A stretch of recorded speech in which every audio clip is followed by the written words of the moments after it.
And our residents in one area of the West Midlands are living next to a 30-foot rubbish tip that towers over their homes. The company that operates the dump has been ordered to reduce it, but has so far failed to comply. And I think we can have a little look at this offending rubbish right now in the darkness. Jonathan Swain can give us a tour of it.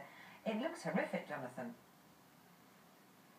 Certainly is, Kate, isn't it? It certainly puts into perspective that sort of fortnightly collections of your rubbish sort of piled outside your house. And it's just getting higher and higher and higher, that rubbish tip, making the residents here angrier and angrier and angrier. And the thing is, I'm not actually sort of in some remote rubbish tip which is tucked away in the countryside of some industrial zone. This is actually just a few metres away from a new development of houses, flats and apartments which families have paid good money to bring their families up around here. So they are getting absolutely annoyed, and all the problems that goes with this we'll find out now, as we were here yesterday when it wasn't dark and wet, and see what kind of impact all of this is having on people's lives here.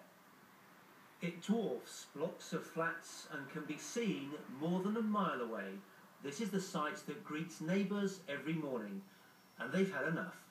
It's caused an infestation of rats, cockroaches, terrible dust even that comes around the front. We have to shut our windows and just generally watch the kids come out and play because of the dust. Just looking at it, you know, who wants to look at that when you're in the summer and a nice afternoon, we've got the table and chairs out here. The Environment Agency has repeatedly ordered the company to reduce the pile. We've been giving them a very clear plan about what we want to see to get this place back in order, and we started that in September of last year.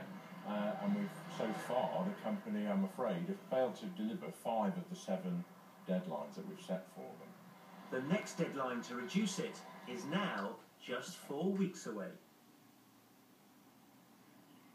This is the back door for many of the residents as they come out of their flats and apartments, and this is the rubbish pile that they are confronted with every day. Over here we've got 2 mums, 2 residents here. We've got Stacey Costin here, and also Hannah Parson. Hannah, you've lived here for around sort of 3 years or so, haven't you? So yeah. It's not just an eyesore, is it? Tell us about the environmental problems as well. We've had an infestation of rats and crickets in the area, which has led to me not wanting my eldest daughter to really play outside, because we walked outside in the past and there's been dead rats in the car park and also outside the front, so it's not really the safest environment for a little girl to play.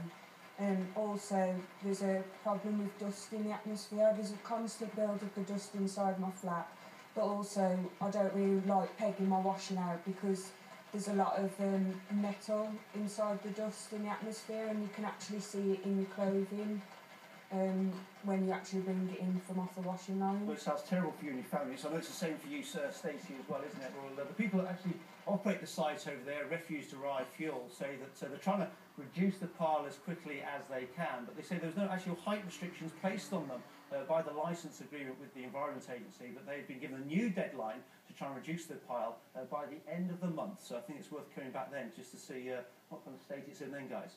Absolutely, Jonathan. It's miserable for people there, doesn't it? Yeah, grim-looking morning in Western One there this morning. Thanks so much indeed, Jonathan.